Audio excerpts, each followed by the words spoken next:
Selamat sore pemirsa, senang sekali saya Fiona Dewi hadir menjumpai Anda dalam dialog eksklusif kita untuk edisi sore hari ini, dan tema kita adalah Dharma Jaya terus kembangkan Smart Village untuk Lampung. Pemirsa, program Smart Village merupakan sebuah konsep di mana sebuah desa dapat menyelesaikan permasalahannya dengan cerdas, dan Smart Village ini digagas untuk mengedukasi masyarakat lokal untuk pelaksanaan program pelayanan publik yang tentunya lebih berkualitas dengan pemanfaatan teknologi informasi.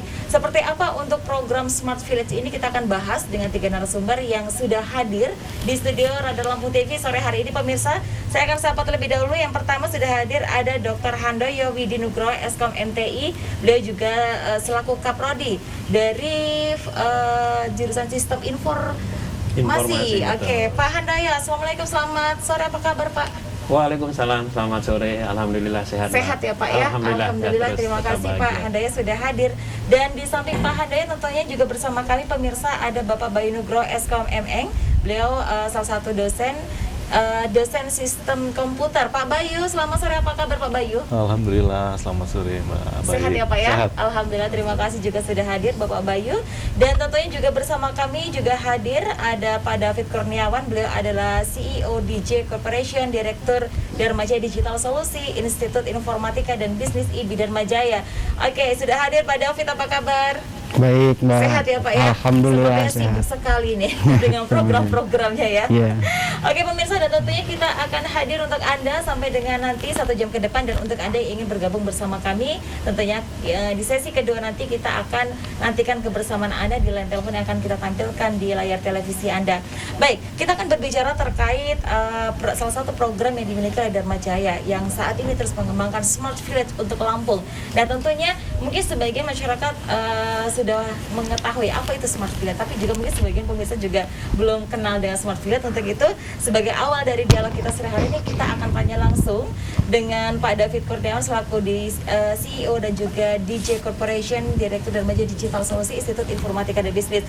Oke, Pak David, Smart Village, apa sih Pak sebenarnya Smart Village? Mungkin sebagai awal dari dialog kita sehari ini bisa diterangkan terlebih dahulu Pak, silakan.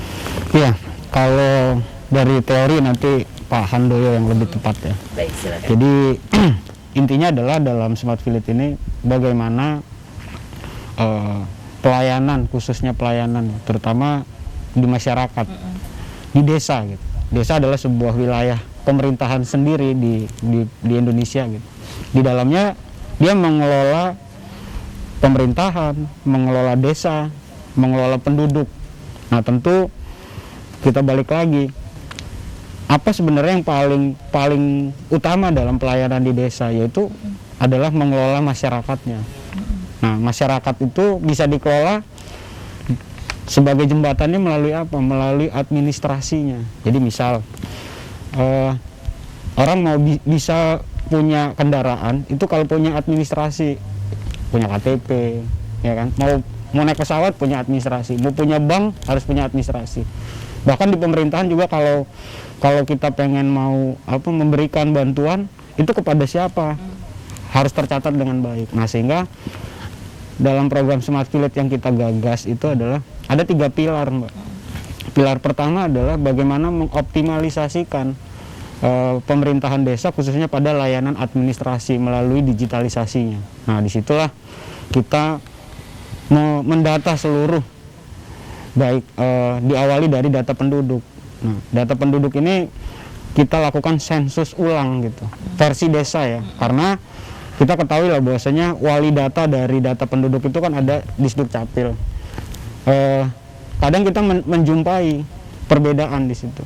Bisa jadi di Sdukcapil pertanggal 1 di bulan Februari data atas nama David Kurniawan, NIK sekian, ya, itu belum menikah. Di 3 bulan kemudian ternyata di desanya itu sudah menikah. Kakaknya udah pecah, ya kan, udah punya istri, rumahnya udah pindah. Nah itu tidak update. Nah data itu tadi yang kita update melalui versi desa tadi. Nah dengan melakukan itu kita memiliki data yang konkret sehingga kita bisa tahu berapa jumlah laki-lakinya, perempuannya, anak putus sekolah, sekolahnya di mana. Kalau seandainya ada yang lansianya itu berapa yang perempuan, berapa yang laki-laki, sampai detail, bahkan sampai pertanian, sampai UMKM. Kalau UMKM siapa saja namanya, rumahnya di mana, tempat dagangnya di mana, itu berbasis peta juga. Nah, itu yang pilar pertama yang kita perbaiki, karena kita kadang suka menjumpai juga persoalan data ini, kita nggak bisa menghitung sebenarnya konsumsi di desa itu berapa sih. Konsumsi apapun itu kita kadang harus menghitungnya juga berdasarkan data itu, mulai dari BBM, pangan gitu kan, karena datanya komplit kita bisa menghitung itu. Nah, yang kedua, kita melakukan optimalisasi ekonomi kreatifnya. Dalam hal apa? Di desa itu sebenarnya aktivitas ekonomi sudah ada sejak dulu, tapi tidak bisa investasi masuk. Kenapa? Karena nggak visible, nggak bankable. Balik lagi, administrasinya nggak baik. Jadi orang mau kasih investasi itu takut karena nggak punya administrasi yang baik. Nah, yang ketiga adalah pilar inkubasi. Nah, di Dharma Jaya itu ada satu program yang memang itu menjadi unggulan juga ya, namanya inkubator bisnis. Nah, program itu yang kita adopsi. Di dalam program inkubator desa itu, kita menginkubasi desanya untuk menemukan problem dan mencari solusi desanya. Gitu. Sehingga kalau bahasa kerennya hari ini, ada startup. Nah, kita bikin startup versi desa. Nah, 3 pilar itulah yang kita lakukan dalam bagaimana membangun smart village di Provinsi Lampung. Nah, dari data itu tadi nanti terintegrasi sampai ke kecamatan, kabupaten, dan provinsi. Jadi sebagai pengawal, pengantar begitu. Oke, Smart Village ini sudah berapa lama Pak diterapkan di Lampung, dan apa yang memotivasi untuk menjalankan program ini? Iya, Smart itu sebenarnya kalau di kita, puncak dari Smart Village adalah meningkatnya kesejahteraan penduduk. Kemudian orang desa yang smart adalah desa yang tetap memegang utuh adat istiadat dan budayanya. Bukan karena smart jadi high tech, teknologi tinggi terus kita nggak menemukan lagi orang punya adat istiadat gitu. Justru yang smart itu adalah dia tetap menjaga adat istiadatnya. Contoh di Bali, walaupun banyak bule di pantai itu dengan pakaian bikini, tapi tidak mengubah budaya orang Bali, tetap aja pakaiannya seperti itu, sembahyang seperti itu, dan tidak terganggu. Justru itu yang membuat orang lain mau hadir. Nah, proses smartnya di sana gitu. Teknologi ada sebagai penunjang. Kalau dari kapan saya dan kawan-kawan di DJCOP itu memulai untuk melakukan riset ya bersama Pak Handoyo tahun 2016, itu membuat namanya Si Desa. Waktu itu kita mulai. Itu dimulainya di Pringsewu di Desa Tambah Rejo. Kemudian kita kembangkan di Lampung Tengah tahun 2017. Tapi itu kita belum menemukan bentuk yang menjadi program. Itu baru based on project, belum based on program gitu. Nah, yang kali ini kita membuatnya dari hulu sampai ke hilir, bagaimana membangun sebuah kehidupan yang cerdas di desa itu gitu, tanpa mengubah adat istiadatnya. Gitu. Oke, baik. Saya ke Pak Handoyo. Pak Handoyo, ini sangat menarik sekali program Smart Village hadir di Lampung. Tentunya sebagai contohnya bukan membuat desa itu smart, tadi disampaikan oleh Pak David, membuat desa ini smart, tapi bukan justru meninggalkan adat istiadat dan kebiasaan. Kalau bisa mungkin bisa menonjolkan dan juga mempromosikan gitu, salah satu tadi seperti yang ada di yang ada di Bali. Pak, ini kan tentunya juga ada kerjasama dengan kampus Dharma Jaya. Nah, seperti apa sih Pak dorongan, dukungan, dan bentuk kerjasama ini dalam program Smart Village? Iya, begini Pak. Jadi tadi juga sudah disinggung terkait dengan pengembangan Smart Village ini, bahwa dukungan Dharma Jaya dalam pengembangan Smart Village ini seperti diketahui tadi, bahwa bagaimana di era teknologi informasi dan era digitalisasi ini kita bukan satu hal yang baru lagi, kita mau tidak mau harus juga menggunakan sarana prasarana yang terkait dengan perkembangan teknologi dan informasi. Tapi bukan berarti tadi disampaikan juga bahwa dengan Smart Village justru kita lebih meningkatkan kearifan lokal yang dimiliki dalam ini adalah tentunya negeri Lampung ini. Nah, kami sebagai akademisi dalam bidang ini tentunya kita menyiapkan mensupport juga tenaga-tenaga ahli yang untuk melakukan proses pengembangan itu, di mana sebelumnya memang kita sudah mengakomodir dalam bentuk kurikulum pembelajaran yang mengarah kepada peningkatan pengembangan khususnya di bidang smart village. Dan tentunya itu terus kami kembangkan lagi. Kira-kira apa keperluan-keperluan baru lagi yang perlu kita tambah. Makanya kita juga selain menggunakan kurikulum yang sudah ada, kita terus mengembangkan lagi, mengupdate sumber daya manusianya. Dosen-dosen kita kemarin juga sudah dikirim untuk studi lanjut, dan alhamdulillah sampai dengan saat ini dosen kita baru saja selesai untuk di bidang teknologi informasi. Itu ada 11 dosen baru yang siap untuk support dan mendukung perkembangan smart village tersebut. Kira-kira begitu, Pak. Artinya ada dukungan dari para dosen juga ya, Pak? Iya. Turut diterjunkan untuk mengembangkan smart Iya. village. Dan ini kampus IIB Darmaja ini dilibatkan oleh Pemda Lampung ya, Pak ya? Iya. Dalam pengembangan program ini ya, Pak ya? Artinya ada kerjasama dengan pemerintah daerah Provinsi Lampung ya, Pak Iya. ya? Seperti apa gambaran kerjasamanya? Jadi kita ada semacam dialog yang sebelumnya kita lakukan, baik dari pemerintah dengan kami para akademisi. Jadi pemerintah memiliki keinginan-keinginan apa ya sebagai user kita nanti, requirement yang akan kita penuhi.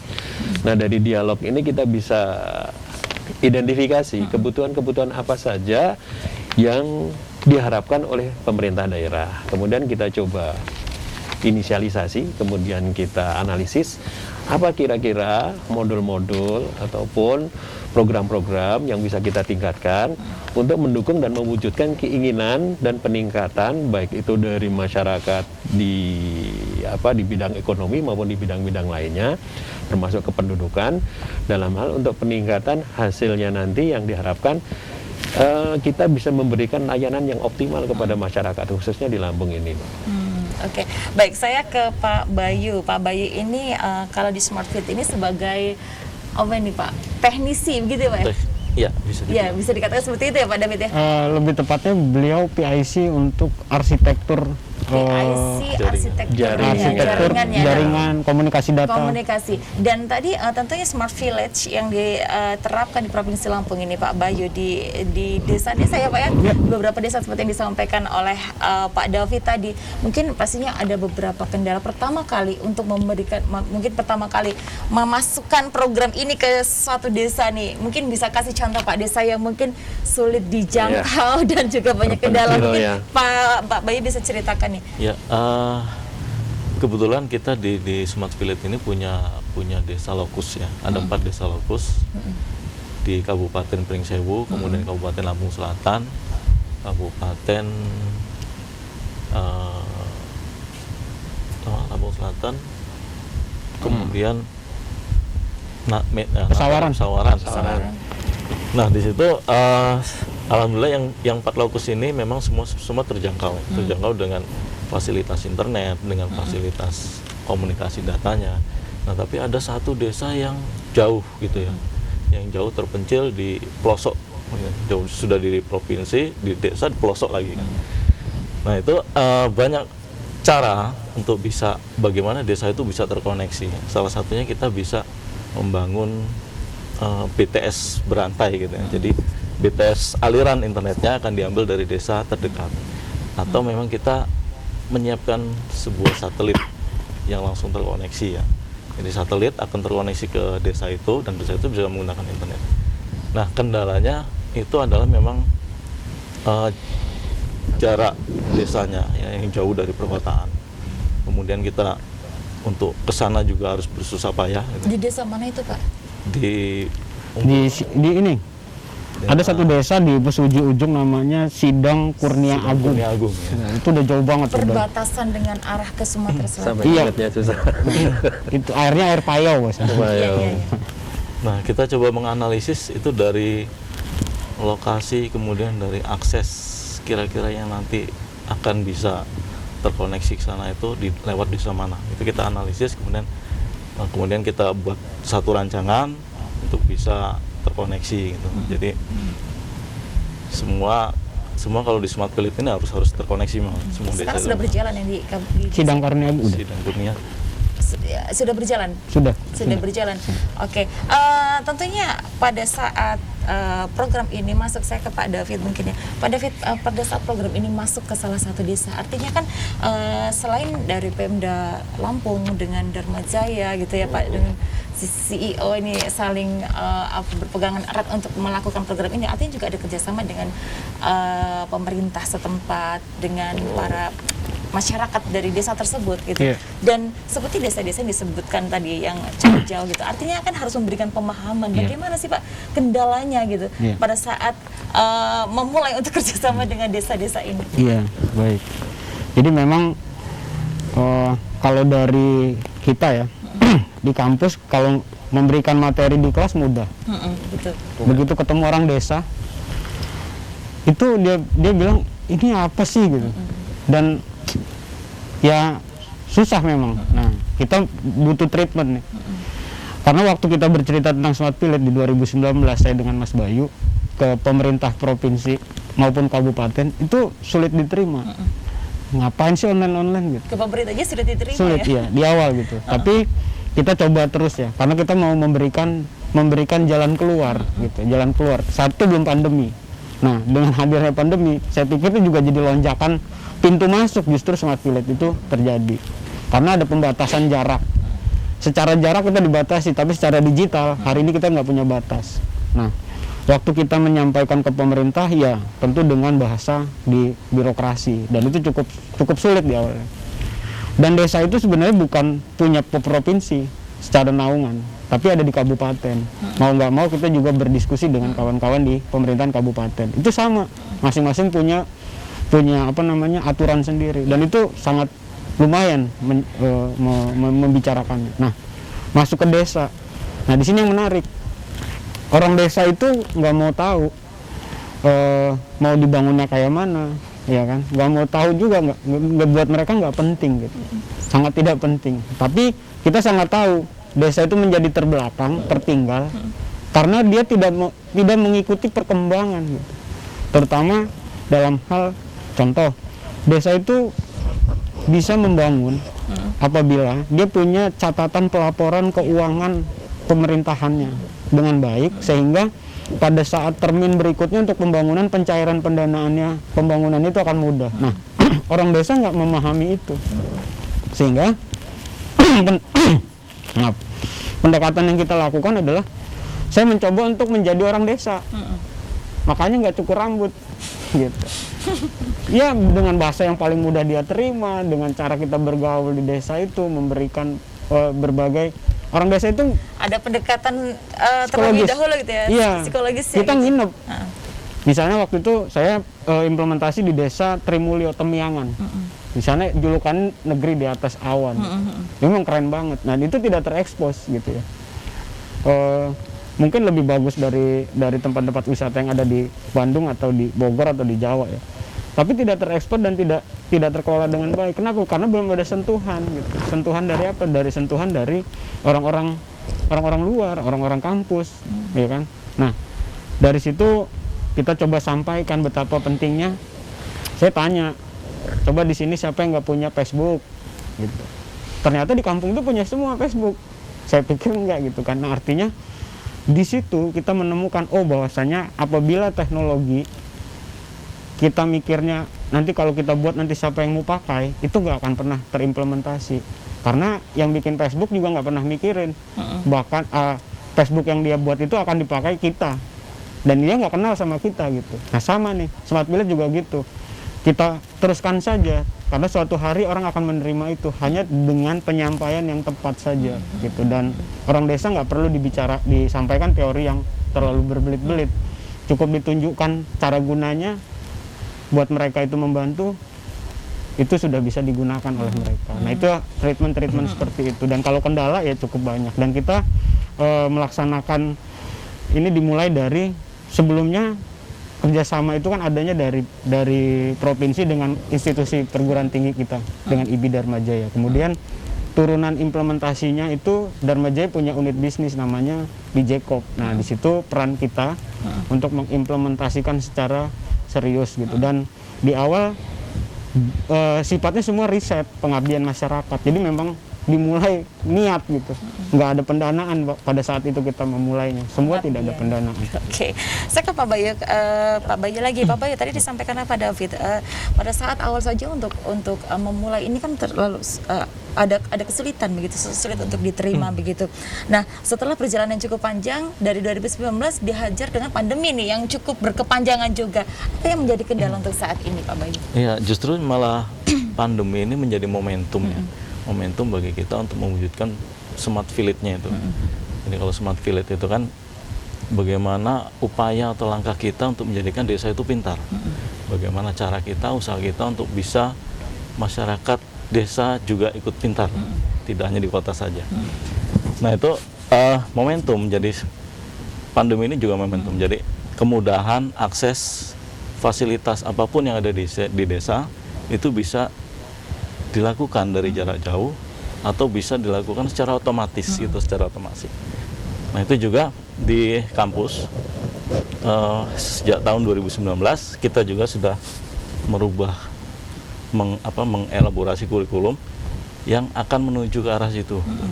Jadi secara tidak langsung kurikulum yang ada di IB Dharma Jaya itu sejalan atau selaras dengan RPJMD daerah. Oke, saya ke Pak Handoyo kembali. Iya. Pak Handoyo, kalau kita berbicara Smart Village tadi sampaikan bahwasanya kampus IIB Dharma Jaya kan juga mempunyai peran yang cukup besar sekali. Tadi salah satunya ada beberapa dosen yang dilibatkan di sini. Iya. Bagaimana dengan para mahasiswa dari kampus IIB Dharma Jaya? Apakah juga turut dilibatkan di sini dan pengaruhnya dari program ini untuk para mahasiswa seperti apa, Pak? Baik ya, jadi mahasiswa kita juga dilibatkan secara maksimal bagi mahasiswa yang memang mempunyai prestasi. Kita berikan kesempatan mereka, baik tadi disampaikan oleh rekan saya Pak David bahwa kita ada beberapa program seperti pengembangan di bidang inkubator bisnis. Jadi mahasiswa kita punya program di kampus kita tentang bagaimana mahasiswa dioptimalkan kemampuannya untuk bisa membuat tadi disampaikan semacam startup di bidang bisnis, karena memang kita mencoba untuk bisa memotivasi masyarakat di desa untuk bisa mengembangkan perekonomian dengan mengembangkan ilmu-ilmu bisnis yang baru. Karena memang kita mengharapkan bahwa lulusan kita tidak hanya mampu menjadi pegawai ataupun bekerja di suatu perusahaan, tapi juga mampu bisa menciptakan sebuah bidang usaha. pekerjaan. Nah, Dharmaya concern karena memang mempunyai dua konsentrasi ilmu di bidang itu yang bisa berkolaborasi, yaitu di Fakultas Ilmu Ekonomi dan Bisnis dan Teknologi Informasi. Nah, ini sangat kolaborasi yang sangat bagus sekali, yang sangat mendukung dalam pengembangan proses itu. Kemudian mahasiswa kita juga dibekali, karena tidak hanya materi-materi ruang di kelas saja yang kita berikan. Jadi kita memiliki sebuah program kurikulum yang namanya PKPM, di mana mahasiswa ini memang diterjunkan langsung ke masyarakat untuk bisa mengetahui kebutuhan masyarakat, dan kita bisa memberikan support apa untuk meningkatkan kemampuan masyarakat, baik itu dalam pemahaman teknologi maupun peningkatan di bidang ekonomi. Meskipun saat ini PKPM kita otomatis dengan pandemi ini dilaksanakan secara online, tapi itu tidak menjadikan sebuah kendala, karena kita punya sarana, kita mempunyai portal-portal yang bisa mendukung proses itu semua. Oke, baik, nanti kita akan lanjutkan lagi ya Pak ya di segmen selanjutnya. Dan untuk Anda pemirsa tentunya jangan kemana-mana, tetaplah bergabung bersama kami, dialog eksklusif segera kembali.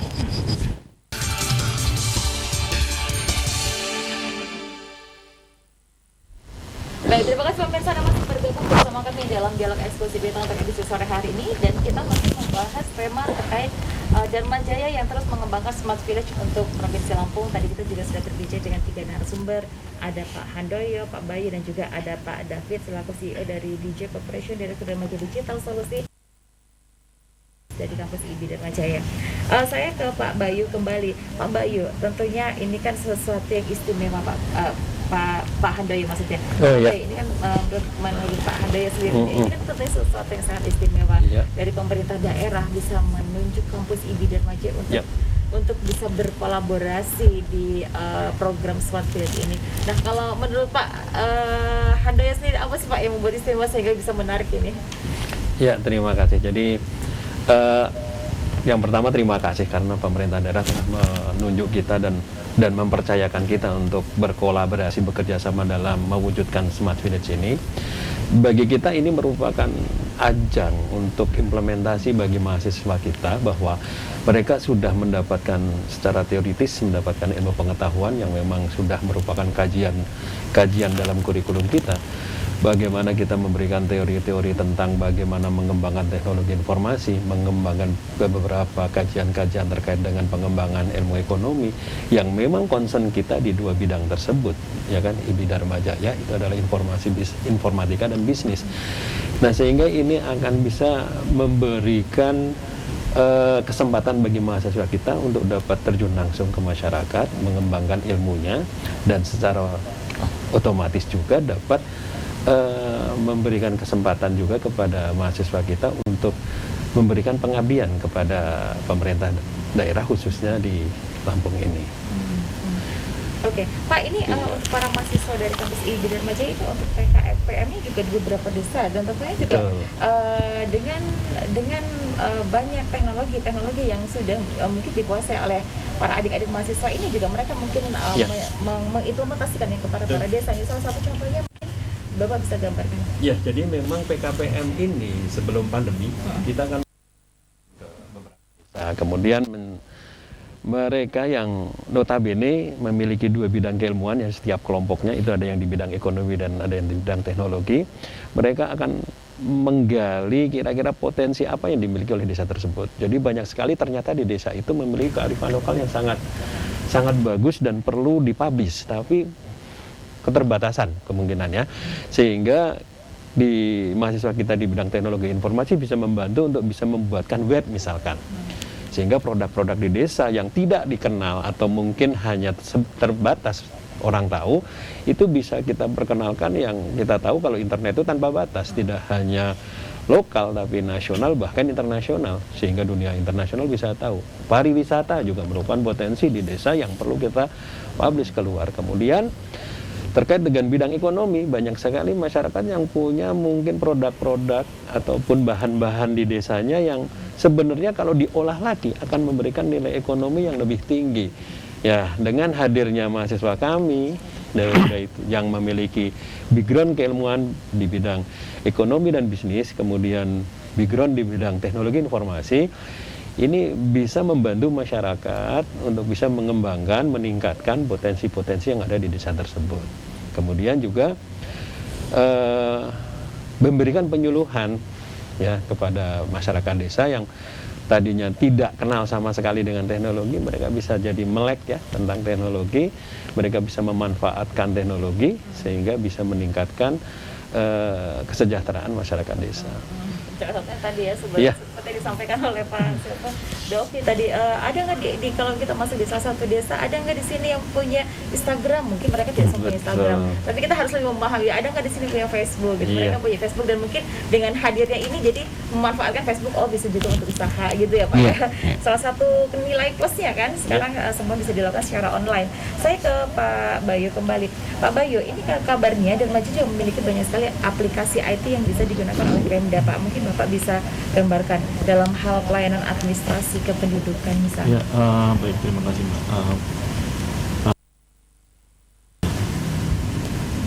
Beberapa tahun lalu memang sudah pernah mengkolaborasikan diri dengan pemerintah daerah setempat dan banyak membantu dalam beberapa aplikasi yang digunakan.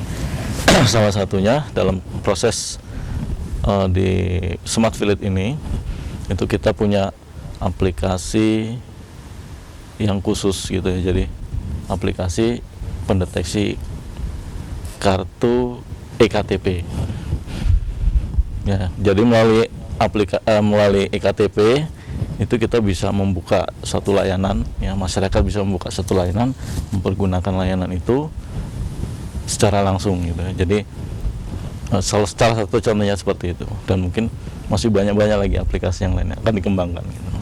Artinya ini dengan hadirnya ini bisa membantu pemerintah untuk meningkatkan pelayanan kepada masyarakat ya Pak ya. Benar. Secara teknologinya karena akan ditingkatkan begitu ya. Iya. Saya kembali ke Pak David. Pak David, katanya smart village ini kan juga sudah dilakukan beberapa desa yang ada di daerah lain begitu. Tetapi di Lampung tadi yang menarik ada yang berbeda. Apa nih Pak yang membedakan? Iya baik, ini belum, kalau saya bilang belum pernah ada. Ya, jadi mungkin banyak desa menerapkan smart village. Nah kita memulainya dari 4 desa. Ada Hanura, itu pilot project dengan tema digital. Smart village-nya versi digital. Kalau mau nyontoh desa digital datang ke desa Hanura. Desa yang kedua adalah desa Podomoro, smart village versi kerajinan.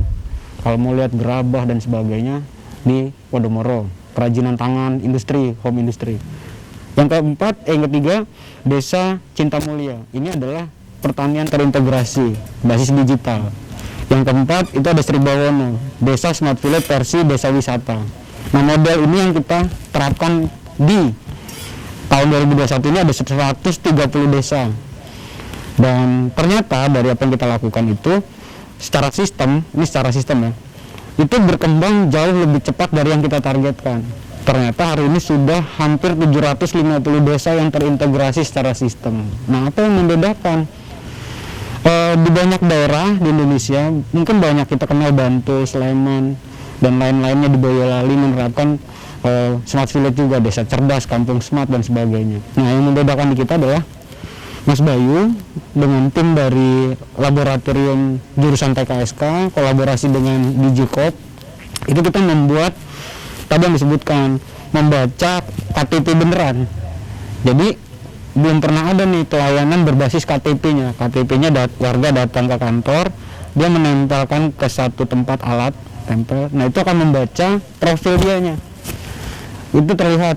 Nah, berdasarkan NIK-nya komplit, dan di situ ada layanan, mau bikin surat, mau lihat bantuan. Kalau dia dapat bantuan dari pusat, dia kelihatan ada bantuan dari BPJS dan segala macam. Nah, layanan itu yang nggak ada. Gitu, berbasis NIK beneran. Nah, itu bisa dapat dari mana? Kita komparasi tadi yang saya cerita di depan. Data dari Adminduk, kita masukkan ke dalam sebuah sistem. Kami juga berkolaborasi dengan sebuah perkumpulan desa digital Indonesia namanya. Dari sana, data yang dimasukkan, kita pemutakhiran. Jadi desanya melakukan sensus tadi. Dan itu kita akan menemukan data misalnya David Kurniawan, NIK sekian, fotonya, difoto beneran rumahnya, alamatnya di-tagging kayak Gojek gitu. Nah, aplikasinya sampai seperti itu. Jadi di dalam aplikasi itu satu kampung itu kelihatan rumahnya di mana aja. Gitu ya? Iya, detail gitu. Sehingga dari apa yang dibuat oleh Mas Bayu dan kawan-kawan juga, itu kita bisa melakukan, kalau istilah di IT-nya, query. Kita bisa meng-query, melisting siapa saja. Misalnya kita bikin data suplemen pedagang keripik, David NIK sekian pedagang keripik, Bayu NIK sekian pedagang PMP. Itu nanti ketemu pedagang keripiknya berapa, PMP-nya berapa, pegawai negerinya berapa, gurunya berapa, rumahnya di mana, petanya, fotonya ada. Nah, data itu tadi berkoneksi dengan KTP. Nah, yang dilakukan kembangannya kemarin adalah kita melakukan e-voting Kades, pemilihan kepala desa berbasis KTP beneran, tempel, pilih. Itu di Podomoro, dihadiri langsung oleh Bapak Dirjen Bina Pemerintahan Desa Kemendagri. Sudah kita lakukan di sana. Ini kalau pemilihan sebagai mungkin awal ya. Iya. Dengan secara digital ini, Digital. saya beberapa waktu lalu pernah berdialog dengan salah satu pengamat politik yang diharapkan tuh yang seperti ini Iya, sebenarnya. Gitu. jadi kalau mudah gitu iya. artinya kan mengurangi golput ya. Iya, mengurangi golput, dan benar-benar kita itu benar-benar satu data. Nah, artinya bayangkan kalau satu desa itu bisa tertib administrasi tadi dengan benar gitu ya. Datanya akurat seperti itu. Bahkan sampai pertanahan. Tanahnya, ini tanah petak tanah siapa, sertifikatnya udah ada belum, petanya segala macam. Terbaca semua. Iya, terbaca semua. Nah, dalam satu desa bisa seperti itu, bayangkan kalau 2.435 desa itu terhubung semua, maka Provinsi Lampung punya satu data yang benar. Maka kita nggak akan sibuk-sibuk memilih apa misalnya data calon pemilih pilgub segala Tidak ada kasus-kasus konflik ngurus nggak ada. karena semuanya sudah Sudah. ada gitu ya. Itu hebatnya Smart Village yang kalau dibilang apa bedanya? Ya di situ bedanya, dan itu belum pernah ada. Artinya ini bisa mendata masing-masing data pribadi dari perorangan Per orang, penduduk. dan perorangan ya, Iya. secara detail data pribadi sampai dengan aset-asetnya, sampai dengan profesi dan Iya. lain-lain. Artinya ini sangat membantu pemerintah Iya. untuk Dan data dari ke depan di pemerintahan desa itu ada, kita bangun namanya ekonomi kreatif di pilar kedua, itu kita bikin BUMDes, Badan Usaha Milik Desa, yang diprofesionalkan, diinkubasi menjadi startup, jadi PT dia bisa jadi, kalau BUMDes itu kan kalau di negara levelnya BUMN itu kan di bawahnya misalnya ada PT Garuda, Pertamina, segala macam. Di desa juga boleh, ada Pertasop, bisa bikin retail dan sebagainya. Bahkan bisa lakukan pembayaran pajak PBB dan pajak kendaraan di desa besok berdasarkan KTP tadi. Nah itu akan kita lakukan. yang belum bayar pajak juga kelihatan ya. Kelihatan. Itu akan kita lakukan besok, dan itu sudah dilakukan. Ujung pertumbuhan perekonomian dari Iya. desa tersebut juga Iya. ya Pak David. Ini Iya. sangat menarik sekali Pak David. Nanti kita akan bahas lagi setelah jeda pariwara berikut ini pemirsa. Jangan kemana-mana, untuk yang penasaran tetap bergabung bersama kami untuk dialog eksklusif, segera kembali.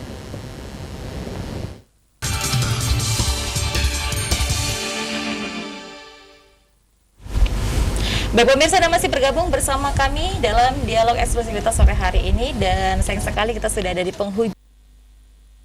Dharma Jaya terus mengembangkan Smart Village untuk Lampung. Tapi dari obrolan kita tadi bersama dengan tiga narasumber sudah tergambar seperti apa dukungan dari pemerintah, bagaimana kolaborasi antara pemerintah dan Dharma Jaya tentunya untuk bisa mengembangkan Smart Village ini, dan seperti apa tentunya gambarannya Smart Village ini ketika sukses di desa-desa, dan kita bisa bayangkan sekian ribu desa di Lampung apabila sudah terkoneksi dengan Smart Village.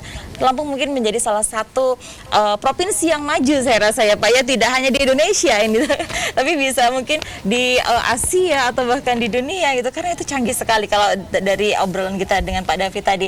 Pak David, sebagai closing statement saya dari Pak David terlebih dahulu, harapan kedepannya dari Smart Village ini, targetnya seperti apa, silakan. Ya, saya berharap kampus Dharma Jaya, provinsi, dan kawan-kawan industri bisnis itu bisa berkolaborasi dalam program pentaheliknya nanti, kita memajukan Lampung ini. Dan saya berharap dengan ada program Smart Village ini nggak ada lagi desa tertinggal, nggak ada lagi desa miskin, dan indeks desa membangun kita sangat baik gitu. Dan tingkat kesejahteraan kita di 2024 nanti itu jauh dari apa yang ditargetkan dari provinsi. Harapan saya itu sih, dan ini bisa diimplementasikan dengan masif, dengan cepat di seluruh desa yang ada di Provinsi Lampung, sejumlah 2.435 itu. Itu dari saya. Oke, kalau dari Pak Bayu sendiri, apa yang menjadi harapan, mungkin dukungan dari pemerintah dengan adanya beberapa kendala dalam secara teknis ini Pak, silakan. Ya, harapan saya mungkin dari sisi teknis ya, adanya Smart Village ini kan sangat banyak manfaatnya, tidak hanya dari penduduk, bahkan juga dari pemerintah desa setempat maupun pemerintah kabupaten dan provinsi. Karena ini bisa menjadi satu SPK ya, sistem penunjang keputusan, untuk memutuskan, kemudian untuk membuat program jangka panjang, program kerja. Nah, mungkin dari situ sangat bisa lebih mendukung lagi, ya, baik dari pemerintah maupun aparatur desa setempat. Baik, kalau dari Pak Handaya sendiri, ini kan kolaborasi yang luar biasa dari pemerintah provinsi dengan Dharma Jaya dan juga dengan masyarakat yang ada di Provinsi Lampung. Apa yang menjadi harapan Pak? Ya, Ibu Dharma Jaya saya berharap dan bisa mendukung, mensupport, membantu, karena memang konsentrasi kita untuk mewujudkan dan meningkatkan ekonomi masyarakat dan juga perkembangan teknologi dalam pemerintahan Lampung. Jadi kita tetap fokus untuk berkolaborasi dengan pemerintahan mewujudkan Lampung yang maju, Lampung yang sejahtera, dan syukur kita akan menjadi provinsi percontohan di Indonesia ini tentunya khususnya, dan tidak menutup kemungkinan akan dikenal di dunia. Oke, kita berharap program ini terus berkembang begitu ya Pak ya. Baik, terima kasih Pak Hanwi sudah hadir, Pak Bayu terima kasih sudah hadir, Pak David juga terima kasih, dan juga tentunya terima kasih untuk pemirsa sudah bergabung bersama kami. Dan pemirsa, Smart Village untuk Lampung ini yang yang bekerja sama antara Dharma Jaya dan juga Provinsi Lampung tentunya tidak hanya berfokus pada kecanggihan teknologi, tetapi Smart Village ini juga diharapkan bisa mengubah bagaimana kondisi masyarakat menuju keadaan yang lebih baik dan juga lebih sejahtera, dan juga menumbuhkan kesadaran di masyarakat untuk pentingnya sebuah inovasi dalam usaha kecil yang berpotensi untuk menciptakan kewirausahaan dan juga meningkatkan kualitas pelayanan di desa. Dan tentunya ini bukan sebuah PR yang besar dari pemerintah Provinsi Lampung saja, atau dari kampus IIB Dharma Jaya saja, atau dari Pak David aja selaku CEO di J-Corp, tapi juga ini butuh kerjasama antara pemerintah dan juga dari kampus IIB Dharma Jaya, dan juga tentunya bersama dengan masyarakat untuk bersama-sama berkolaborasi untuk bisa membangun dan juga membangkitkan atau mensukseskan program Smart Village ini untuk menuju desa yang menjadi harapan kita semua. Yang diharapkan seperti yang disampaikan tadi, kalau bisa kita menjadi provinsi yang menjadi percontohan untuk kemajuan dari sistem ekonominya dan juga kesejahteraan dari masyarakat ya. Saya Fiona Dewi, mewakili seluruh kerabat kerja petugas, pamit undur diri, dan tentunya pemirsa saya juga terus mengingatkan kepada Anda untuk tetap mematuhi protokol kesehatan, gunakan masker, menjaga jarak, dan juga rajin mencuci tangan dengan air mengalir, dan juga hindari kerumunan dan juga kurangi mobilitas. Semoga kita selalu diberikan kesehatan. Selamat sore dan sampai jumpa. Radar TV Mantap Nihan.